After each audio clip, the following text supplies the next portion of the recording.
마태복음 24장 15절에서 28절까지 말씀 같이 합독하겠습니다. 마태복음 24장 15절 28절.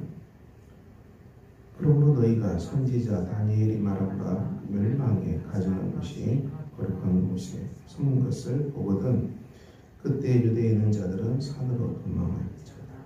지붕에 있는 자는 집 안에 있는 물건을 가지러 내려가지 말며 밭에 있는 자는 겉옷을 가지러 뒤로 돌이키지 말지어다. 그날에는 아이 된 자들과 젖먹이는 자들에게 화가 있으리라. 너희가 도망하는 일이 겨울에나 안식일에 되지 않도록 이는 그때 큰 환난이 있겠습니다.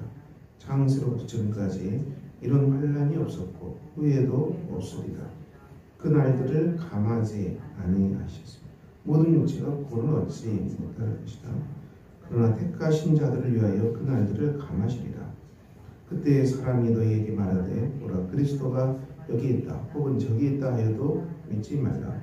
거짓 그리스도들과 거짓 선지자들이 일어나 큰 표적과 기사를 보여 할 수만 있으면 택하신 자들도 미혹하리라. 보라 내가 너희에게 말하였노라. 그러면 사람들이 너희에게 말하되 보라 그리스도가 광야에 있다 하여도 나가지 말고 보라 골방에 있다 해도 믿지 말라.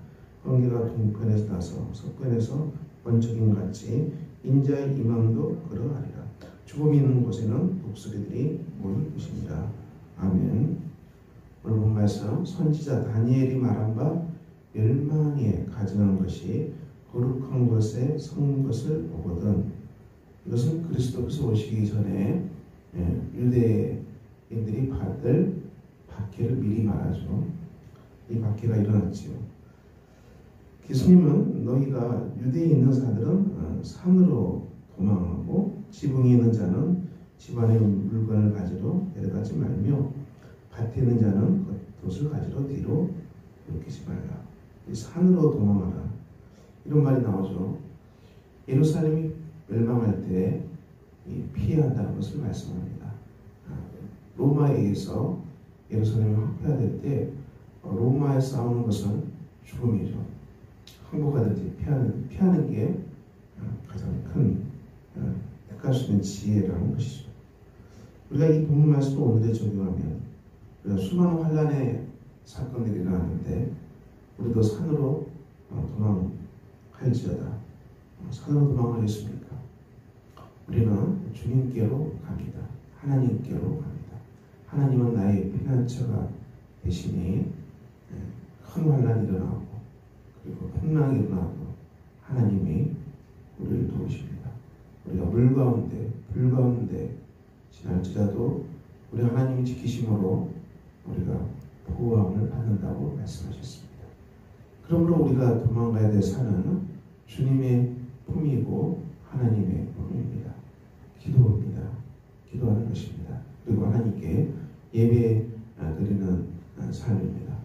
삶이 늘 위험하고 환난이 닥친다고 생각할 때 우리가 암기할 것, 피해야 할 것은 하나님의 품, 그리스도의 품, 공동체의 품입니다. 교회의 품이죠. 하나님의 보호하심이 반드시 있습니다. 19절 이하에는 큰 환난을 얘기합니다. 큰 환난. 이것은 이제 마지막 때 일어나는 환난입니다. 그 마지막 때에 일어나는 환난을 하나님께서는 약하게 하다, 감하신다. 왜냐? 구원받은 성도를 위해서 약하게 하실 것이다. 그 말씀이 기록되어 있고요. 23절 이하에는 그리스도가 여기 있다 저기 있다 해도 믿지 말라.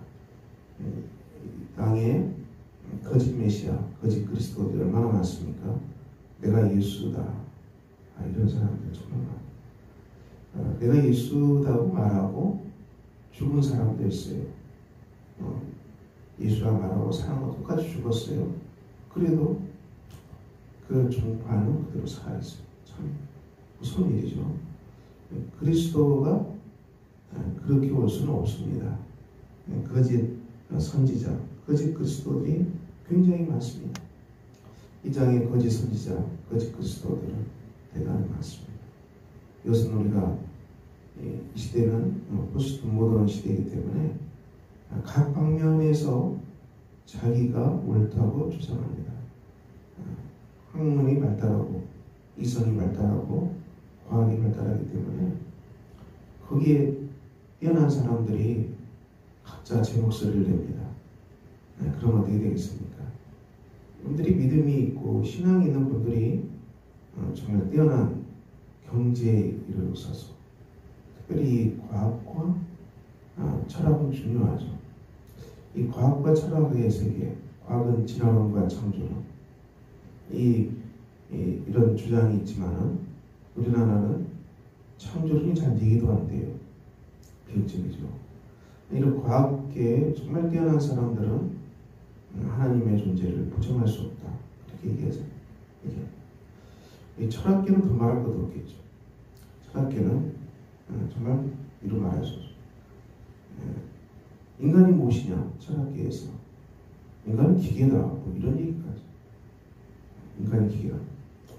참 할 말 다 한 거죠. 우리가 그렇습니다. 이 시대가. 그러니 여러분 거짓 선지자, 거짓 그리스도, 과학의 이름으로, 이성의 이름으로, 철학의 이름으로 되기를 다. 이 시대의 이성과 철학은 죽으면 끝난다는 것입니다. 죽으면 끝난다. 이게 죽으면 다 끝난다. 죽으면 다 끝나면 진짜 아무 문제가 없겠죠. 장윤호 목사님들이 하시는 얘기. 죽으면 끝난다. 아무것도 없다. 그래 99%가 그 말이 맞다고 하죠. 만약 1%라도 0.0001%라도 죽었는데 끝나지 않았으면 어떡할래?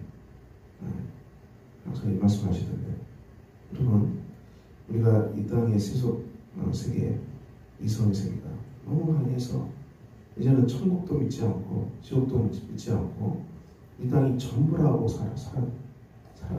얼마나 치열하겠습니까? 얼마나 치열하게 살고 얼마나 무한 경쟁하겠습니까? 뺏기지 않기 위해서 얼마나 또 길을 쓰겠습니까? 비극적인 일들이 계속 벌어집니다.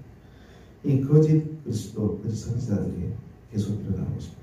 그래서 택하신 자들을 미혹해 한다. 미혹, 정신이 혼돈시켜서 정신을 혼미하게 만들어서 갈팡질팡 헤매게 만든다. 이성의 이름으로, 과학의 이름으로, 철학의 이름으로 이 사람들의 정신을 혼돈시키는 거죠. 변형시키는 거죠. 그 메시지는 인간이 기계라고 말하는데 무슨 말이겠죠. 이 땅이 전부라고 말하는데 이렇게 말하는 사람입니다. 미혹시켜서 신앙을 잃어버리게 만드는 거짓 선지자들. 달콤한 소리들이 너무 많습니다. 주님은 이것을 경고하고 계십니다. 미혹해 하는 일들이 일어난다.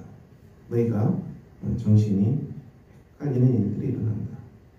우리가 예수 그리스도를 구주로 영접하는 사람들. 주님은 주 30년 십자가의 길을 걸어가시죠. 예루살렘이 유대가 이스라엘이 70년에 멸망할 것을 내다봤어요. 이미 알고 계셨다는 것이죠. 그것을 예언하고 계십니다. 본인의 십자가의 길도 택한 길이시고 그리고 본인의 십자가의 길이 심판과 구원으로서의 길이라는 것을 이 예루살렘 멸망의 사건을 통해서 말씀하셨고 예루살렘 멸망이 오는 것처럼 지구의 마지막도 반드시 온다는 것을 주님이 예언하고 있습니다.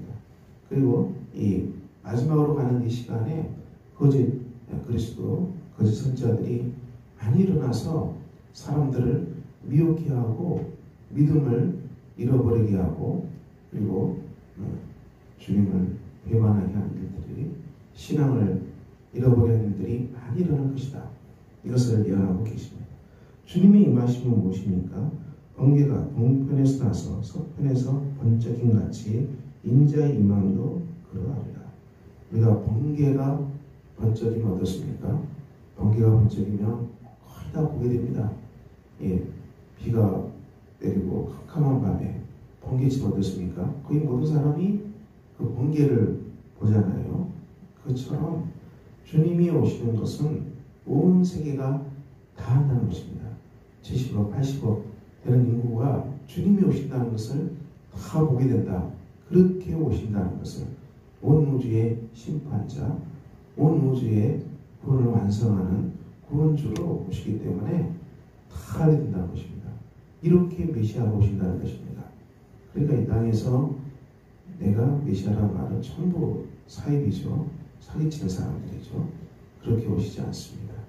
그리고 정말 주님의 재림이 이루어지면은 이제는 우리가 더 이상 이 땅에서 눈물 나고 경쟁하고 고생하고 이런 것들, 죄와 전쟁하고 기근 다 끝나는 거예요. 다 끝나는 거고 하나님의 나라로 완전 변화되고 이 새하늘과 새 땅으로 들어가는 것이고 우리가 새로운 피조물로 변화된 존재로 하나님이 이끄시는 새로운 신의 나라죠. 하나님 나라 속에 살아가는 정말 놀라운 삶이 기다리고 있습니다. 그것을 우리가 상상할 수 없다. 상상을 할 수 없다 그랬어요. 얼마나 아름다운 세계면 상상할 수 없다. 요한계시록 마지막 부분도 그렇게 펼쳐지는 아름다운 것을 희미하게 보여주고 있어요. 다 말할 수는 없고 아주 희미하게 계시록 마지막 부분에서 그 세계가 열리는 것을 아주 희미하게 말하고 있잖아요. 우리가 오늘도 주님의 말씀을 따라서 우리가 신앙의 삶을 걸어갑시다. 주님의 재림이 다가오고 있습니다. 환란이 많이 일어나고 전쟁이 많이 일어나고 많은 곳에 거짓 선지자, 거짓 그리스도, 미혹해 하는 사람들, 그리고 신앙을 잃게 만드는 수많은 과학과 철학의 이름으로 많은 사람들, 믿음을 빼앗는 사람들 굉장히 많고요. 그리고 사후세계를 천국과 지옥도 인정하지 않는 극단적인 세속주의자들이 아주 기르수로 날리십니다. 극단적 세속주의자들, 그들은 이 땅의 삶이 살만하겠죠. 제가 보기엔 그래요. 부유하고 살만하고 그런 사람들이 극단적 세속주의자죠. 그렇지만 주님이 말씀하신 것처럼 주님이 2000년 오셔서 품었던 사람들, 가난하고 고하고 질병과 각설병에 시달리는 사람들, 하루 먹고 살아가는 사람들, 그런 사람들, 이 땅에 소망이 없는 것이죠. 소망이 없어요, 사실. 그 사람들에게 천국은 정말 희망이 되는 것입니다. 이 땅에도 우리가 이 극단적 세속주의자들, 이런 사람들은 제가 봐서는 부유한 자라고 생각돼요. 많은 걸 누리고 천국이 필요 없어요. 너무 많은 걸 누리기 때문에. 천국보다 더 좋다고 그런 말도 안 되는 소리를 하는데 하나님이 아시겠죠. 우리는 극단적 세속주의자들이 던지는 미혹해 하는 말에 넘되지 말고 우리의 삶이 정말 잠깐 지나가죠. 90년, 100년 하더라도 잠깐 지나가는 낙이죠. 그래서 우리가 이 땅의 삶은 참 아름다운 소풍이다 이렇게 말하시 또 정감 있게 다가와요. 참 아름다운 소풍으로 이 땅의 삶을 바라보던 시인의 노래, 그게 훨씬 더 정감 있게 다가옵니다. 우리는 순례자죠. 나그네죠. 이 땅에서 영원히 살 사람처럼 살아가는 사람들이 아닙니다. 그래서 자유함이 있고, 그래서 넉넉함이 있고, 그래서 훨씬 더 여유가 있는 것입니다. 우리의 소망이신 주님과 함께 순례의 길을 걸어가는 사람으로서 우리가 믿음과 소망과 신앙으로 우리의 삶을 하나님 앞에서 평화와 기쁨으로 살아가는 복된 날이 되시기를 예수 그리스도 이름으로 축원합니다. 기도하겠습니다. 아버지 하나님, 오늘도 복된 날입니다. 주께서 우리와 동행하십니다. 우리가 주님의 품에 안겨서 이 험한 세월들을 견뎌내게 하여 주시고, 점점 환란이 심하고 전쟁과 기근이 심해지는 땅에서 오직 주님으로 말미암아 피난처를 삼고 하나님으로 말미암아 안식처를 삼고 주님과 동행하는 우리가 되게 하여 주시기를 기도합니다. 아버지 하나님, 미혹해 하는 소리들을 구별하게 하여 주시고, 미혹해 해서 우리가 정신이 혼미하지 않도록 우리를 보호해 주시고 지켜 주시기를 기도합니다. 우리 주님이 함께 하심으로 오늘도 평화와 기쁨의 삶 주 안에서 안식하며 우리에게 맡겨진 일 충성되게 감당하는 복된 하루가 되게 하여 주시옵소서. 우리 주 예수 그리스도 이름으로 기도합니다. 아멘. 하늘에 계신 우리 아버지의 이름을 거룩하게 하시며 아버지의 나라가 오게 하시며 아버지의 뜻이 하늘에서와 같이 땅에서도 이루어지게 하소서. 오늘 우리에게 일용할 양식을 주시고 우리가 우리에게 잘못한 사람을 용서해 준 것 같이 우리 죄를 용서해 주시고 우리를 시험에 빠지지 않게 하시고 악에서 구하소서. 나라와 권능과 영광이 영원히 아버지의 것입니다. 아멘.